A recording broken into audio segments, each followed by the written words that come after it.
look at our memorabilia for Mama. And there are some words of from Didi, Nor, and Shinoza, Suma. And also, when I come back from my trip down south, I bring even though I know she doesn't eat it, but she says it's in it, the roasted kasoy and the peanuts from Iligan. So I think those are these. On her 90th birthday, but unluckily it was not brought here. The gist of what I said about her is she was so helpful to everybody, whether she knows them or not. If you need help, May we invite Tito Ever? Tito Ever, where are you? Drinking. No, he doesn't drink anymore. He just drinks coffee and red wine. Ang masasabi ko lang tungkol sa aking kapatid, si Eli. Si Eli ay is a very disciplinarian. Siya ho ay maraming pinalaki na dinidisiplina. Kapatid sa Pilipin?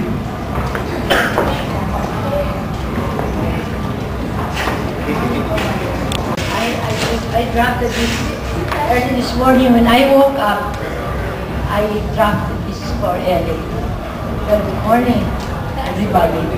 Our departed Ellie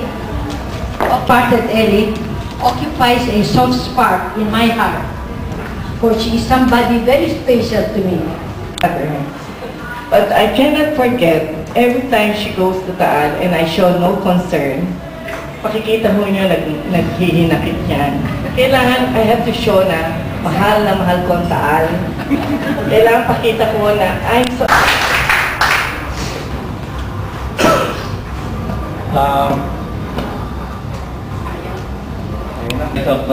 You know, Mama always calls Father Galende her boyfriend. Every time. You want to say? Raji, please. I just want to say something about Raji. And one time, I remember sabi ng Raji sa akin, mukhang wala na kayong mamamana sa nanay niyo, mukhang sa akin na lahat. Ay, ewan ko kung anong pinakain niyo sa nanay ko. Thank you. Good morning, everybody. As far as the Sunico and the Raquel Santos family is concerned, I am the adopted son of Tita. You know, my barkada is really lean, but we're very close with Tita Ellie. With just our eyes, we will know what we mean. And you know how fashionista I am. Whenever I can party, these are the things which I will surely miss, but with the people that raised their hand today, please say. I'd like to thank Raji also because from the beginning, from the wake, during the wake, you took care of all the flowers up to the end. Thank you very much. Hindi na sana akong sasalita dahil baka maiyak ako. Kanta na lang, kanta. Nagkakanta na lang ako. Anyway, talagang we really miss our mother so much. Every time I go up the house, But at the last mass of the funeral, he thanked everybody, and especially the caregivers, and they're very important to us.